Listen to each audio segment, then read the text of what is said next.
And many thanks indeed for joining us here on the Morning Prime on the 9th of June 2023. You bang on time for Uongozi today here on the Morning Prime. My name is Dibala, and as always, I trust that you've had a lovely restorative night and you're ready to start your day. And of course, looking forward to the weekend as well. We continue to follow what is happening in the country right now in regard to the Finance Bill 2023. Yesterday, we saw how Parliament was heated, and also regarding the intra-party democracy, where the National Assembly Speaker, Moses Wetangula, stood by the order of the court that he said he's restrained by the court. He cannot now remove Sabina Chege as the leader of Azimio. As we know, Azimio within the party, that is the party whip, because of the restraint that has been put forward there by the court. So this has also sparked a lot of debate, and we shall be looking at that as well. Finance bill continue to take center stage of our attention, and we want to hear what is the way forward, because Raila is coming up with demands that he says the Kenya Kwanza administration has to meet. And if not, then they'll be back in the street. We saw a presser yesterday from them, and we'll run it by you just as a tender reminder to make sure that, of course, we get the gist of it and discuss it with our panelists. But for now, allow me to appreciate my guests who are already with us here in the morning. We have Dr. Isaac Green Kalua, who is a party leader of Green Thinking Action Party. Also, we have Kipruto Arap Kirwa, who is a governance and policy analyst. We have as well Brian Weke, who is a lawyer. We'll be joined later by Hanman Manyora, who is a governance and policy analyst, and also a political analyst as well. We continue to follow the development that is happening also around us right now in Uganda, in Tanzania as well, and we shall be updating you in our dailies as well what is happening there this morning. But for now, let me just hear from our panelist. Kipruto Arap Kirwa, good to see you. Yes. It's been a while. Yeah. Wait a while, but I'm happy. The rains have come back also in Trans Nzoia. Yes. Yesterday and the day before. And we thank God for it, because it is a promising harvest. Yes. Good harvest that can mitigate some of the challenges we are going through. Yes. Insofar as food security is concerned. Indeed. Yep. All right. Dr. Good to see you as well. Good morning. Nice to see you. Evergreen. Always a pleasure to be part of this session. And we thank God Almighty for enabling us to be here. Fantastic. Thank you. Thank you. Good to see you. Brian Weke has been missing in action as well for quite a while. He's been always in Mashinani, off the grid. We've been on recess. You've been on recess. A long recess indeed. But good to see you. Thank you very much. Good morning. Good morning. Fantastic. Let's see what is fresh off the press this morning, beginning with the bold paper, The Standard. And this is what you're waking up to the front page of the Standard this morning.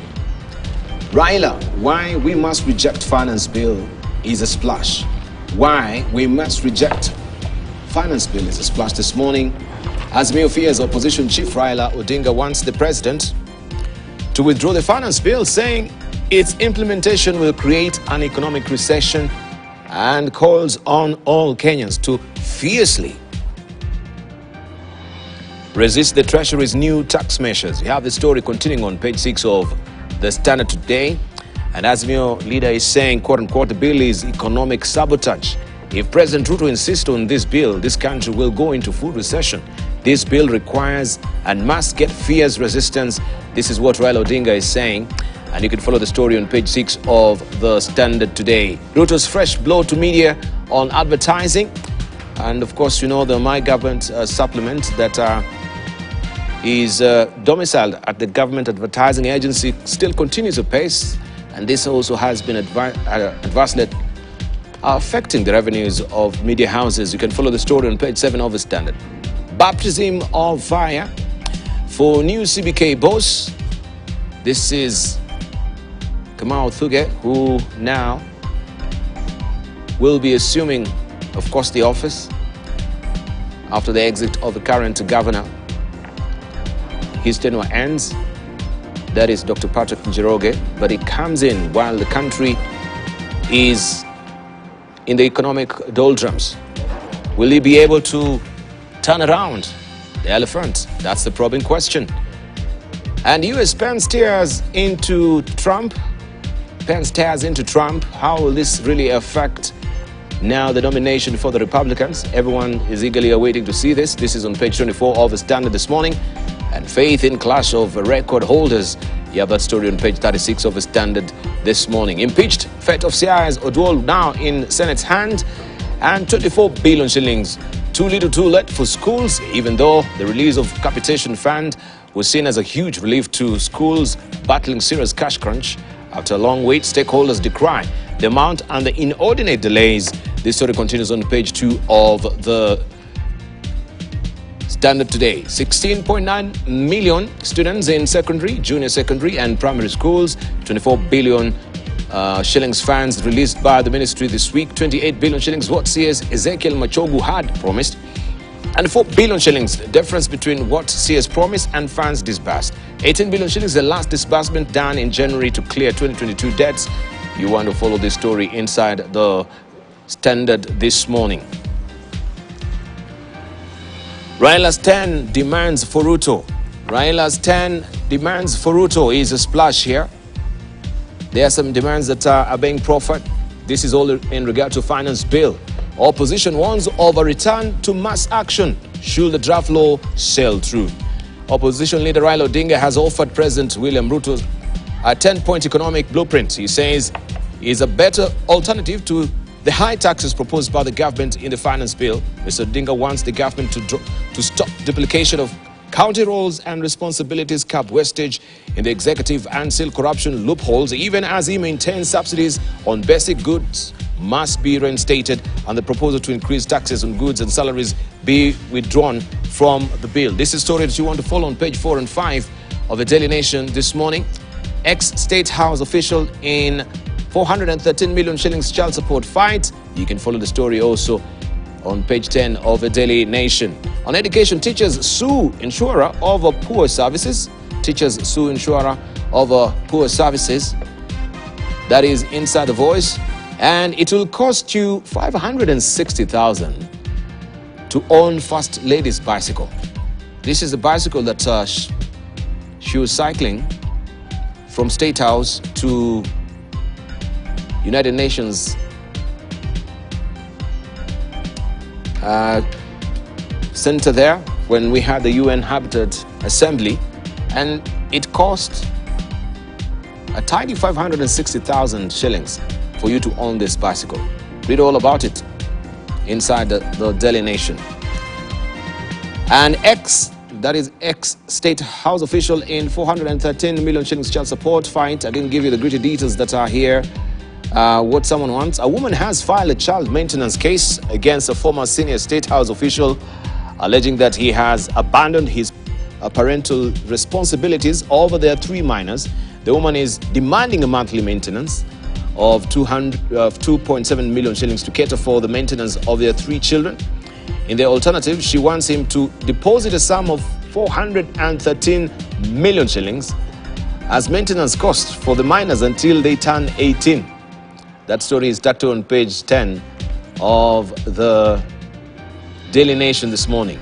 So on food, 600,000 per month for subsistence. That is subsistence. That is food, toiletries, personal effects, and grooming for 3 minors. We have 555, and that is 555,555. The rent has been reviewed upwards over the years and is expected to cost higher this year, according to her. 250,000 shillings per month. Utility bills, water, cooking gas, electricity, a backup generator, and car fuel.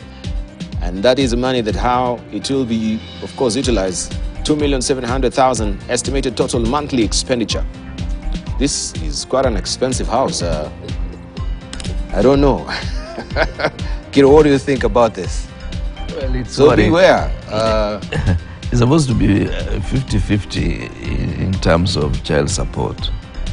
But if that is the case, I do not know what the guy was doing until they have 3 children. And all of a sudden he does not want to be responsible. But it's too much, to say the least. which house, how. That means even if somebody is salaried and he's earning 500,000, he cannot sustain such a style of life. And I know the law is very clear that the responsibility for that must be properly measured in terms of the income of the person himself and the income and also the income of the lady. Childbearing is not the duty of one person, it's both. And therefore, what is our contribution to the whole issue? But also it's a lesson to men that you just don't go having children without proper plans. There's a cost. Yeah, there's a cost to every action. Howard Manyora, there is a cost. There is a cost. But some of these things, the exaggerations are just so visible. Exaggeration. But of course, if she really comes up with this amount, she knows the wherewithal of this and the pockets of this gentleman. Maybe this guy has stolen enough. He's stolen and stashed away a lot of money. Yes. So he'll be able to afford that. There was a case of a person we shall not mention, a powerful CEO of one of the top state corporations. The wife told her, we started these things with you. Yeah. Now you have become a multi-millionaire. Just give me some money. Was it 10 billion? Some kind of big money, because she knew. And then the guy said, go to hell. Akalipua. And the guy is suffering as we talk. You think you know the guy. We brand working. Yeah, he must. All of us must know that guy is CEO.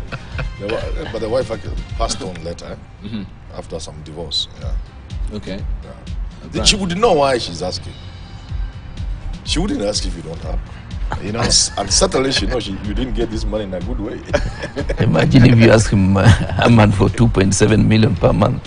Which per month? Even the president is not earning that. I was looking at Haman's facial expression. Right worried, eh? His eyes were popping out. Oh my God, it was so worried. In 1972, there was this issue. They used to call it affiliation law, something I can't remember. When it was completely debated in Parliament and abolished. People say, including Kenyatta, if women are allowed to do these things, they will harass men. So there's need to tamper the whole thing, the law, look at realities. Some judges are very bold in their decisions when it comes to all these things. Yeah. Right. No, but the test in law is very simple. Yes. The lifestyle that your children who live within your household, is the same lifestyle They must maintain that the child that you born outside wedlock is supposed to live. So when you see a woman asking for that kind of money, that's a lifestyle. It means Haman Manyora's children within that lifestyle. They're living that lifestyle. And if you take these matters to court, because I worked for Cradle for 11 years, the test that is there is always very simple. Where do your children who are within the household go to school? Yes. What is their source of entertainment? What do they wear? Which car do they use to go to school? So when you see a woman asking for this kind of money, they are not mad. I can promise you. It's not an exaggeration. No, it's not an exaggeration. And he's been appropriately, of course, advised by the lawyers as well. And above all, I think what is coming out and is just about responsibility. That people are called to be responsible. You cannot have a relationship and get to levels that you have children and then you abscond your responsibilities. I think it is a reminder to that. And this is something that, and it is not just in relationship where you end up with children. I think it is an across-the-board kind of a relationship, how we relate with each other and maintaining that relationship, because that is what leads to a greater nation, one that people can talk to each other and not at each other. I think it exposes quite a lot. And, for lawyers, it is simple. Yeah. If you say they are my children, bring them and take care of them. Watch a story mingi. Then naongea na mama vizuri, mama anasema ndio, I'm aware of these children mzee alipata nje and I'll take care of them. Yeah. So all that money should not go Imeisha out. hiyo mambo imeisha. Actually, when I used to work for Cradle, Yes. more importantly, the male children Luya will never leave that one. Yes. Yeah. Luya, They will bring my excuse me. children. I'll take care of them. Bring. So the matters that we even took to court where men were looking for custody was Luya men. Mostly. Mostly. Yes. Yeah. You want our children. not Actually, that. it's embedded in the tradition. Yes. When a lady leaves you and you've had 1 or 2 children, the children remain with you. Yes. And then she goes And there are ahead. many things, many ceremonies, circumcision or burial. All these are embedded in the whole life. Yeah. So you can't escape them very easily. If I have a boy with some lady somewhere, circumcision period, the age is okay, the boy must come. Where are you asking for millions? Wachakaya. Tukae naye. Yeah. All right, that is the Daily Nation. You can follow that story inside the Daily Nation. Let's see what the star is holding for us. Winners and losers in Ruto maiden budget is a splash. And it says MPs front policy changes that will affect media, students in private varsities, education ministry. And that story continues on page 4 and 5 of the Start. And we have the flagger reading jobless teachers, youths eyeing police jobs, farmers, some of the victors. You can follow this story, as I've mentioned, on page 4 and 5. End of the road, Boyz II Men, Saudi Soul, all set to jazz up city. And this is the Boyz II Men Kick concert highlights. Stanbic Year 2 Festival is taking place on Saturday, June the 10th at Uhuru Gardens in Nairobi. Gets open at 4 p.m. The headlines acts Boyz II Men and Saudi Soul. And of course, we have the DJs also rolling their decks there. And you can see, I don't know if Haman Manyora can... I was wondering about Or is Daudi Kabaka's where does he... Does he know Boyz II Men? He's the wrong guy to really pick up on that. I mean, you forget that. You forget that you're age mates. No, the This issue is the first time the issue is Manyora not is hearing age about mates. Boyz II Men The as issue, well. the issue is just that Manyora is a Luya. He's busy taking care of the household. 30,000 that said Boyz II Men. 30. How do you even go back home? I tell you, How do you get back home? Mundu strong. So, Boyz II Men are in town, and of course, Kipruto, you say you do not know Boyz II Men. You must be knowing Boyz II Men. I've just heard, but You just heard. I've not even interacted with their music. No, you must have. Is it? I'm possibly not knowing. Not knowing you, yeah? Yeah. Is it? You know, look, you know, these admiring people and epic. In the 60s, we had very good music, 50s and 60s. Yes. Modivo for the Luyas, Motivo, you know, Benga and what have you. The Luos, very nice music. But those of us who are in a position to support music would pretend we want to listen to Mzungu music. And, you know, and the Zaire people, Congo people were picking up their thing and internationalizing, while we were ashamed of our own music. Then, sad situation will be at the Big Five Intercontinental Hotel. When at around 11, everybody is now drunk, they are now singing circumcision songs. That's what touches them.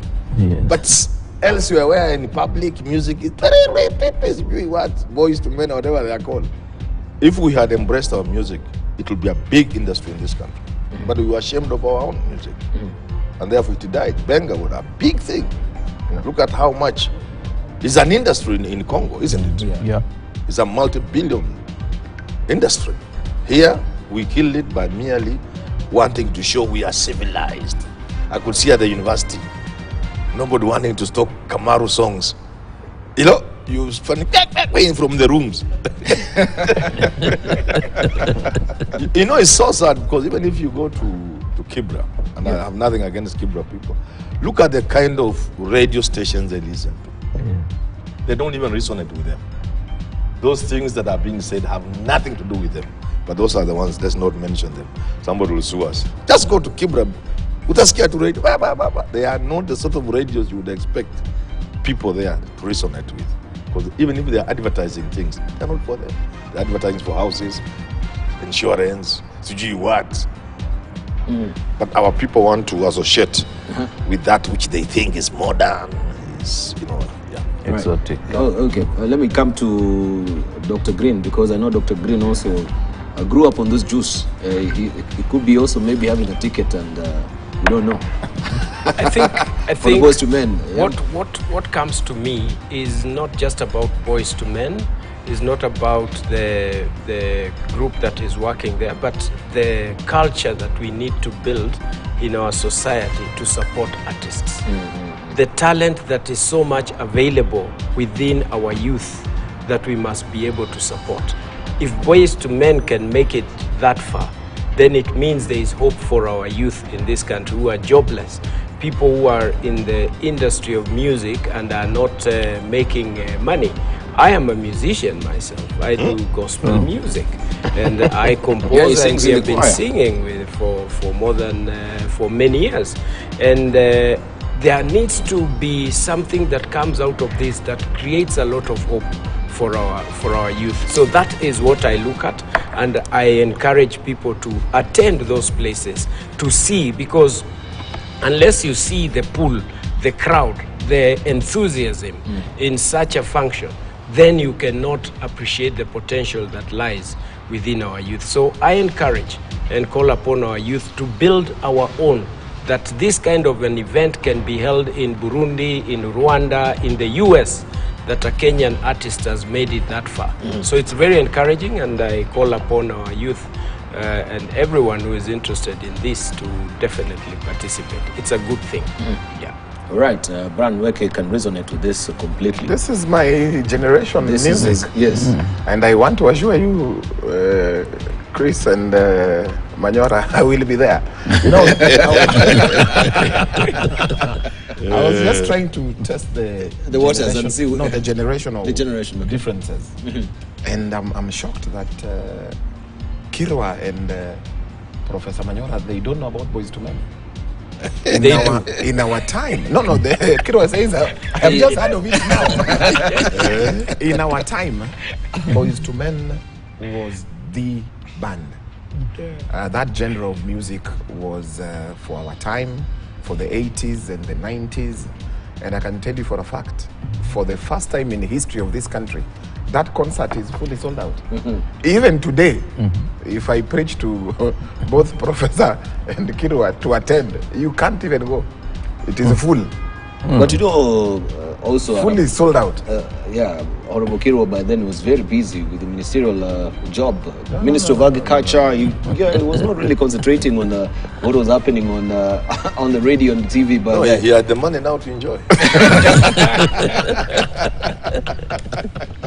These things also go with money. They go with money. Sasa utanunua unga hii imepanda bei.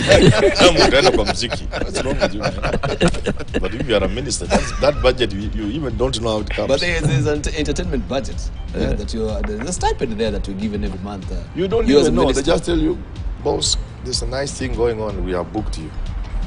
You never know what's happening when you're a minister. Everything is done for you. Is it? Ask him. Maybe he can tell us now that he is here. I highly doubt. I know they do for you things, but highly doubt if it is everything. Not everything. I think as a minister, they will also know what kind of interests you have, and therefore they'll be able to give you a brief. But usually a brief, they are so careful, these government officers.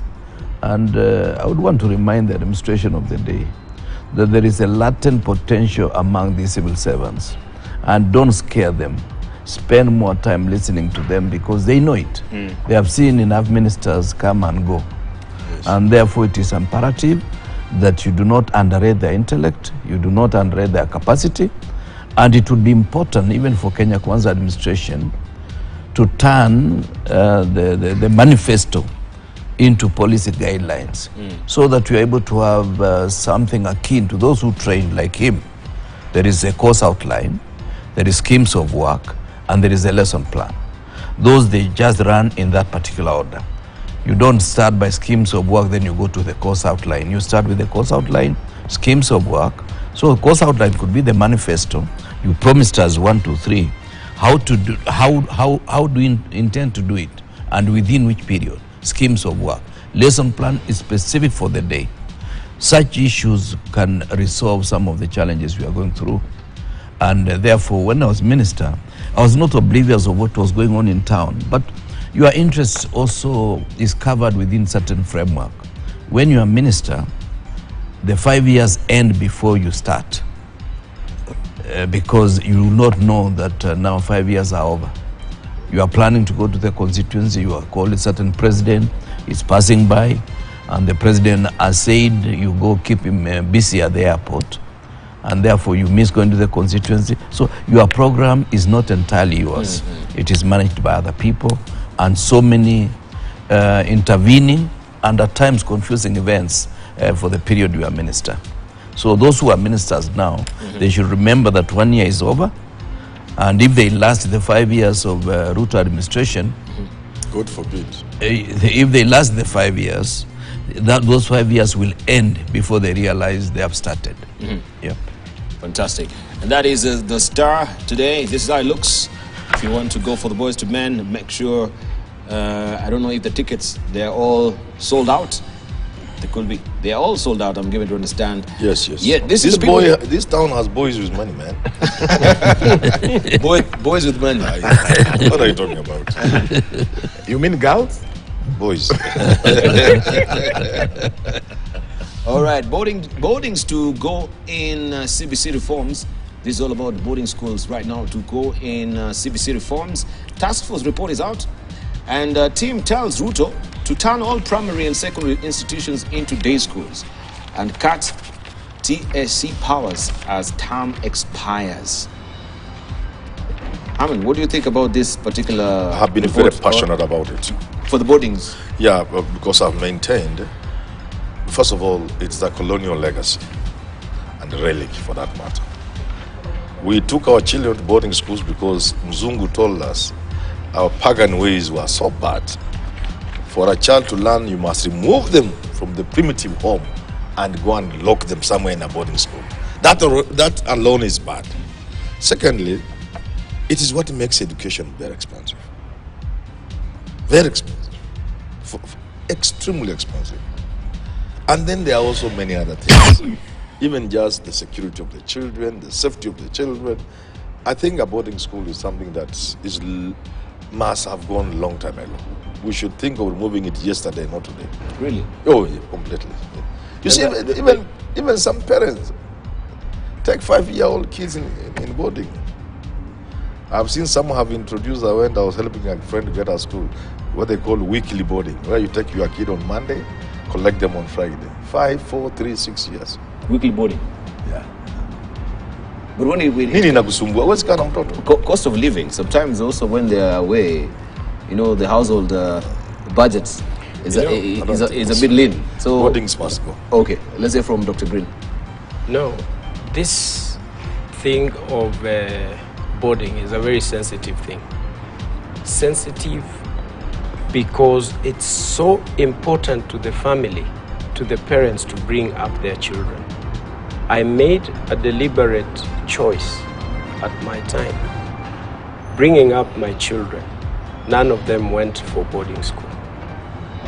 I wanted to spend time with them. I wanted to instill the values that I am all about. I wanted to ask them only one question in the evening when they come home. How was your day? And it was never to be answered by good. It was supposed to be detailed. And this helped me. I'm not saying that I have the best. I thank God for what He has brought. He has helped me to have the name of children. That I would understand them. They would understand me. We would walk together all through. Even when they went to the higher school, I still needed to spend time with them so that as they get out there, the values they get, they know what is the basic. And I can tell you, up to date, I still enjoy what I invested in that time. So I really want to encourage anyone in this country who feels that boarding schools must continue. They are good. They are not bad at all. But it is more important, and again, it depends on situations. There are parents who are always flying, they are out of the country, they're in different places, and therefore they cannot manage to be with their children. That's a very different situation. But there can be never anything that can replace time spent with parents. When it is possible, circumstances allowing, and situations being conducive in the best way possible. So I salute those who are looking towards this. I think it's a good thing. I am a recipient of what I have earned out of this. Yeah. So you are for day school, not for day school. For day yes. school. All right. What do you think? This is primarily also for the public schools. I don't think the private sector will be affected by this report anyway. It could. It could. It could, yeah. First, if you ask me, again, it's you actually relinquish your responsibility as a parent to somebody else.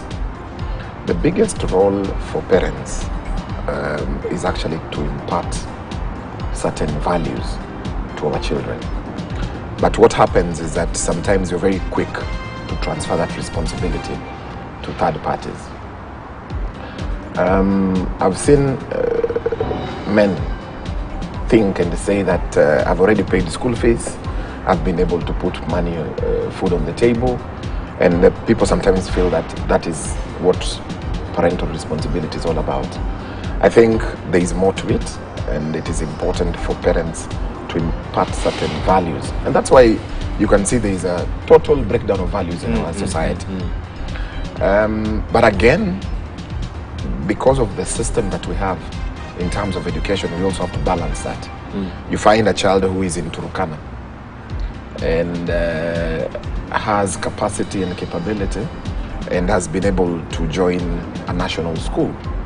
So again, you'd want them to grow as children, and the children of those people who are in Turkana to actually sit on the same level, have the same food, have the same environment in terms of learning. And that's why you can see we can sit it on this table from different backgrounds. So again, there is a need to really think about that. And I've seen one of the proposals that they have is that we need to scrap out classification of those schools, like extra county. So if you can have the so-called national schools in virtually all the counties, then the issue of, I would support the issue of day schools. Yeah. Okay, let's leave it at that. I think before we leave it, it's important to realize the responsibility that we have as a society. 53% of our population are children. If you calculate that, it's about 26.5 million. These are kids, these are people just about 15 years and younger.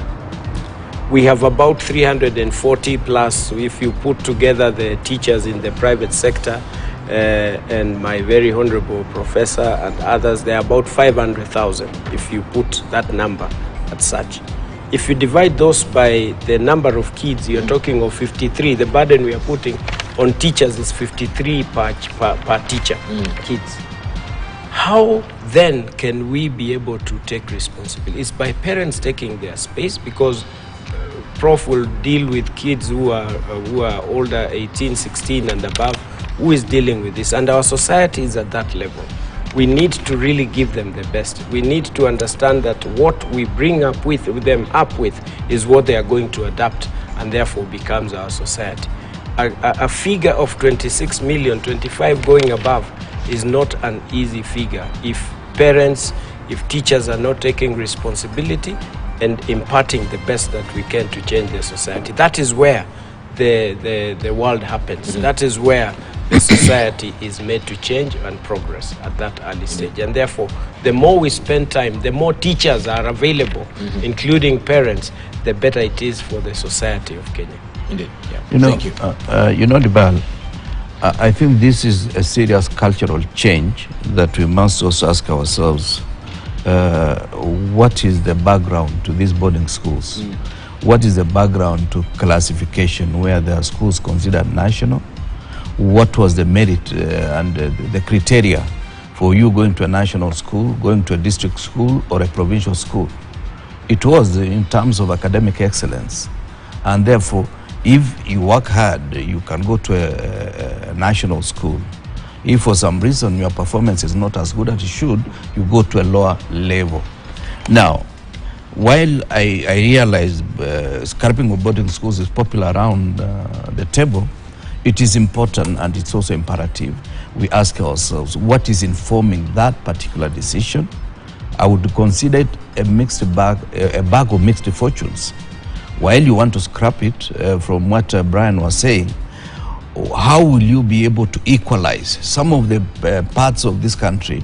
If you are to do that, they are in central Kenya alone. All the national schools were 7 out of 14. And therefore you'll be saying the children, let's say to going to Alliance, to going to Mangu, going to Lenana, going to all these schools will be coming from the neighborhood. In terms of the cost, it is going to be a nightmare. And I would want to encourage those who are involved in changing a system that you must have proper study. Let's not do it emotionally just because it is convenient to say children will have the same. In society, you cannot be equal. Even some of the so-called advanced countries, you do not find that people go to the same institutions. There must be a criteria why you are going to Harvard and you are going to Massachusetts or what you call MIT. You know, so society cannot be, even as a maize farmer, even if you have the best conditions in your farm, not all maize stalks will be the same height. And even the maize you harvest will not be the same size. So it's just nature.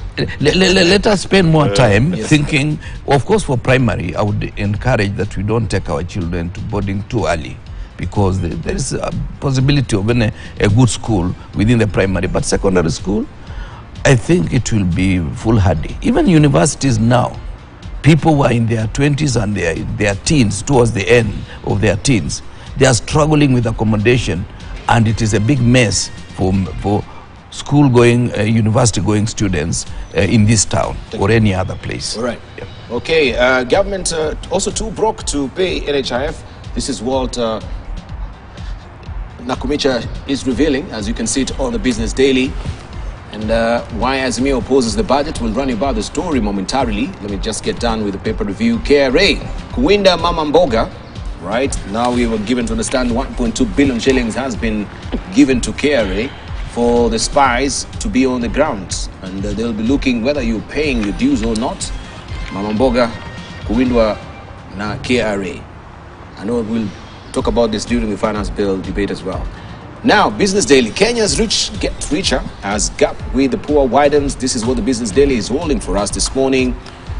Income inequality rose to 38.9% in 2021 from 35.8%. Richest 20% account for 42.2% on consumption. It's all about inequalities. You can follow that story inside the Business Daily. The gap between Kenya's richest and poorest widened after a dip during the peak of the coronavirus pandemic, with the wealthiest taking home a record share of the nation's income. All that is tucked away on page 2. Saudi Arabia overtakes China as Kenya's top import market. That is the latest development on trade. You can read all about it on page 2 of the Business Daily. Also, CBK Governor warning on the domestic borrowing. Outgoing Central Bank of Kenya Governor Patrick Njoroge has warned that the government will, in the upcoming fiscal year, face an uphill task realizing its borrowing target from the domestic market. And Kenyan delays payment of 923 million shillings treasury dividend. All about it also inside the Business Daily. Britain absorbs 6 billion shillings loss at fund manager. That is the latest on the front page of the Business Daily. Talking about corona affecting also the welfare of Kenyans, we can cross over to Uganda, where the Daily Monitor is asking, where did Museveni drop his COVID card? Museveni now has contracted COVID-19. It is not really out of the radar as we think it is. And This is the probing question that is being asked on the front page of the Daily Monitor in Uganda. And truth about port agreement with Dubai firm, that is another story on the front page of The Citizen. And this is happening also in Rwanda. BRD explains new changes to affordable housing guidelines. Rwanda's affordable housing policy stipulates that a house should not exceed 40 million shillings Rwandan franc. That is a story that you want to follow inside the New Times. And you can see AU delegates discussing Agenda 2063 reform effort. That is a group photo there. The delegates posing for that. That is the New Times in Rwanda. All right, we'll wind up with the editorial cartoon Way Forward. As Garo has drawn today, looking up there is Raila Odinga and Arab Singh. Way Forward. You know what is happening as far as politics is concerned. And this is where we want to just begin our discussion. But before we do that, we know what is very controversial right now is the 10 demands that Azimio is asking for from the Kenya Kwanza government. And also we follow the wrangles that are within Jubilee with the minority leader, Sabina Chege, now being retained because of the court order. This is according to the Speaker of the National Assembly, Moses Wetangula. But let's just begin on the position of the finance bill as far as UDA is concerned, and Azimio, they had yesterday also a presser. Let's just listen in to that particular story.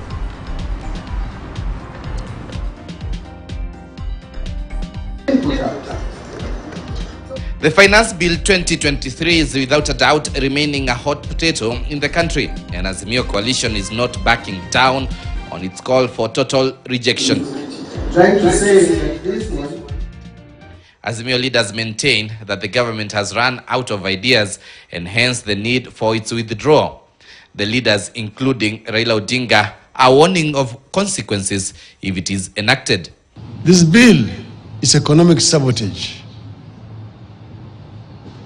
If Ruto insists on this bill, this country will go into full recession.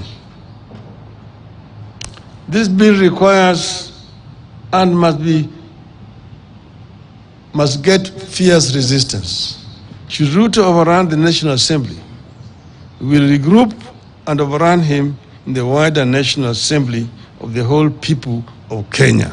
It is quite clear that Kenyans are on their own and that this is a cruel and caring regime which does not care at all if Kenyans die of hunger, if children fail to go to school. Odinga is asking Kenyans to return President Ruto back to earth by rejecting the excess taxation measures proposed in the bill. He claims the government is not in touch with reality. You have noted that the regime has run out of sound bites and explanations for these proposals and has resorted to threats. It is urgent that we bring Ruto back to earth because he lives on another planet. Let us not be hoodwinked to concentrate only on the issue of the housing fund. This bill has so much poison in it, which needs to be unpackaged to Kenyans. Rather than have an amendment, Azimio wants its total rejection or withdrawal. So if this bill finds its way to the floor of the House in its current form, we are not going to make any attempt to propose any amendments to it. We shall be moving to reject it in total. Kenya Kwanza has also been accused of sneaking in an amendment to raise the debt ceiling currently at 10 trillion shillings. They are now changing the system of setting the debt ceilings from the absolute number, which is 10 trillion now, to what we may call pegging it on GDP. Ruto wants to force an amendment to the Public Finance Act to allow the National Treasury and not Parliament to set new debt ceiling. You cannot extend the debt ceiling without the full involvement discussion. Azimio has issued a list of demands to President Ruto on how to reduce government expenditure and not burden Kenyans. The thorny finance bill is set to be debated next week ahead of the budget presentation on Thursday. Daniel Kariuki, KTN News. That is the Azimio side, which is not rowing back as far as the finance bill is concerned, with the 10 demands that are met or have been proffered there by the Azimio leader, Right Honorable Raila Odinga. But let's hear the reaction from UDA as far as this finance bill is concerned. Wadosi tumekuja na magari kubwa kubwa. Sisi ndio tuna pesa. Mbona tusichangie ndio yule maskini pia asipate? So jameni, watu wa Kajiado, munapatia ruhusa wabunge wa UDA kesho katika finance bill wapitishe hiyo finance bill kesho. Munawapatia nguvu. Hebu tuone wangapi wanasema wabunge wapitishe hiyo finance bill.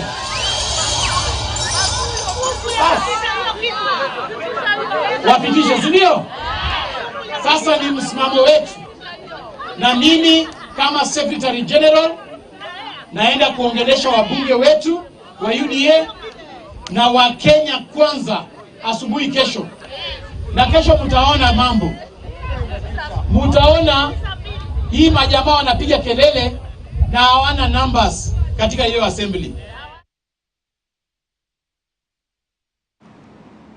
All right, so everyone will be eagerly awaiting to see how that will pan out. And we have also enumerated some of the demands from Azimio as far as this finance bill is concerned. Well, let's just look at it briefly before we also delve deeper into what the party politics is all about. Yesterday we saw around 7 MPs out of the House because of the acrimonious mood that was there and interfering with the running of affairs in the House.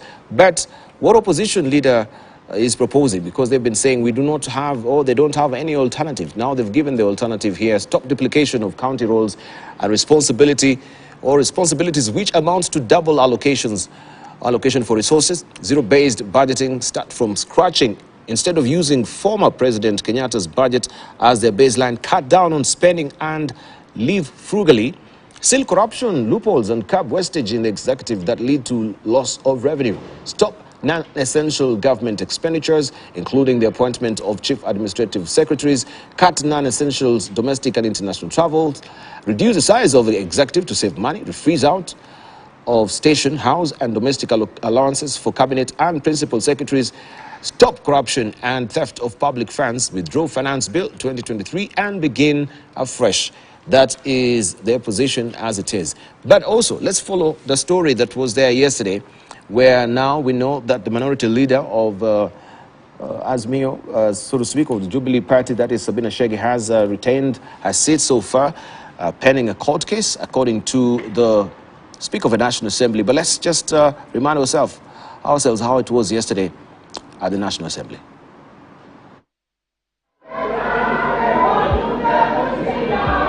This was the situation in Parliament during the National Assembly's afternoon session when the Speaker of the National Assembly, Moses Wetangula, rose to give a communication on the oust of the Deputy Minority Whip, Sabina Chege, from her position. I have ruled that you have procedurally followed every step and have no difficulty with your decision to remove your Deputy Whip.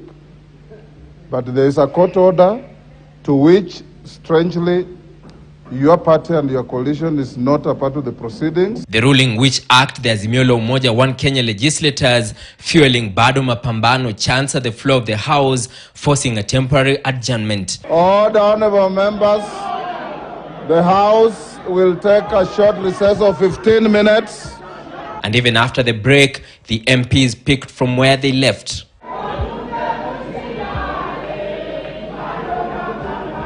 All the honorable members. Wetangula cracked the whip on 7 members, including Sabina Chege, Ruaraka legislator TJ Kajwang, Mbita MP Millie Odhiambo, Rosa Buyu from Kisumu West, Malindi MP Fatuma Mnyazi, Busia woman representative Catherine Omanyo, and her Machakos counterpart Joyce Kamene. 6 out of the 7 MPs are allied to the Azimio side. Millie Odhiambo, 2 weeks. Rosa Buyu, 2 weeks. Fatuma Muyanzi, 5 days. Catherine Omanyo, 5 days. Joyce Kamene, 2 sittings.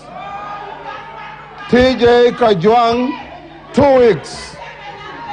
Sabina Chege, 2 weeks. Sergeant, can you have those members out of the chamber? Although the Kenya Kwanza side may have the numbers to pass the Finance Bill 2023, the suspension of the Azimio legislators deals a major blow on the opposition's numbers to hold off the bill when it comes down to the vote sometime next week. Speaker is clearly doing things that are outside his mandate, and he has joined the team of those who want to cripple multipartyism in this country, killing the voice of the voiceless. Because today, the developments came a day after Shege commented on the impending ouster. So, Mr. Speaker, as they plan to remove me as a deputy minority whip, I hope that you'll also look at me with a better eye. The Jubilee Party has now proposed a law that will include impeaching a sitting president for meddling with issues of other political parties.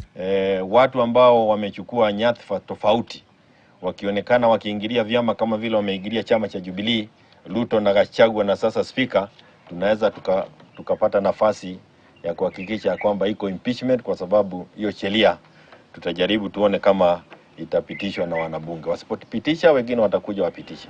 Emmanuel To, KTN News, Nairobi. Right, and away from politics, let's also probe the issue of sugar that we know there was contaminated sugar that is being interrogated, and here is the update. For over 2 hours, the Committee on Trade, Industry and Cooperatives sought answers from the Kenya Bureau of Standards over how 20,000 bags of condemned sugar earmarked for destruction disappeared from Vine Park warehouse in Thika. There must be people to check whether maybe the commodity is still there or not. The 20,000 bags of sugar packed in 50-kilogram bags was imported into the country from Zimbabwe in June 2018 by Eraco Investments Limited. KEBS condemned the sugar on grounds that it was non-compliant with Kenyan labeling standards for lack of manufacture and expiry dates. The sugar was to be destroyed or shipped back to Zimbabwe. In May 2022, Eraco Investments appointed Galgamesh Enterprises to undertake the destruction. KEBS approved the request. There were 2 people who were authorized. Kenya Bureau of Standards dealt with Galgamesh, who made a request for the alternative use, and a board paper was done and authorization given. 7 months later, in December last year, Assets and Cargo made the same request. KEBS says the second request was under the Kenya Revenue Authority. The first proposal is what KEBS was aware of. The sugar was transported from Mombasa to Vine Park warehouse in Thika on the 23rd of April this year, but was never converted into ethanol and went missing from the warehouse days after it arrived. It was under KRA, and the seals which had been secured the godowns were KRA seals. Kenya Bureau of Standards was waiting for KRA to release that sugar to KEBS so that we can supervise the conversion in the distillery. KRA seals installed on warehouse doors when the sugar was offloaded were missing when it was discovered that the sugar had disappeared. Instead, seal numbers available on the door were seal number 0295460 and 0295463. To avoid similar cases in future, KEBS made a proposal. Formation of a permanent committee for destruction composed of the key port operators with clear terms of reference. KEBS says it has recovered 52 tons of substandard sugar from 300 outlets since the sugar was discovered missing. On the basis of lack of valid standardization mark, lack of manufacture and expiry dates, poor packaging, undocumented sugar that the owners have no transaction documents. 8 people, among them suspended KEBS MD Bernard Njiraini, have been charged in court over the mysterious disappearance of the condemned brown sugar. Rita Tinina, KTN News. As much as we know, I'm telling what the KEBS. Indeed, all that happening, of course, in the sugar sector. And we'll be probing that because we have also the latest development where leaders are angry with Mumia's sugar company for employing Ugandans. That also is bound to be a very catnip issue in that sector, but also primarily the issue of zoning that has also gained traction as far as the sugar sector is concerned. Before we take a short break, we have the last editorial cartoons in the People Daily, and this is what Stano has drawn for us. Drop it inside, and we're talking about the taxman that will be on the streets as well, spying on you if you're not really paying your dues. There'll be drones over you if you have a real estate. Of course, you're a developer or you're a landlord. Make sure that you pay your dues to KRA because drones will be all over. IRS. And this is the IRS, and you can see him here, the government, and is it carrying a machete there? And that is a poor man. If you're a beggar there, everyone, you have to pay your dues, even the beggar themselves, who is every morning having a pail in hand, seeking for you help. Help informal sector. This is what Stano has drawn for us today. Drop it inside here. Carry it there. It's a no joke. The government is looking every which way, every nook and cranny to actually get particular. Bankrupt of ideas, Haman Manyora says. And look, this is what they're doing. Of course, to that gentleman, he's shaking him. That is we are shaking him so hard to drop every coin inside the finance bill. If I was given this job, every shilling they collect, I will collect 4, and everybody will be happy to pay. Simple. You'll tell us on the other side. What are your measures? Easy talking. When he said people thought it was a dream, but he did it. All right, and then now we have also on the capitation. This is the CS of Education. The government will release the capitation funds for public primary and secondary schools soon. Yeah, this is the front we always see that is so good, but on the rear, something else is happening. Who's that?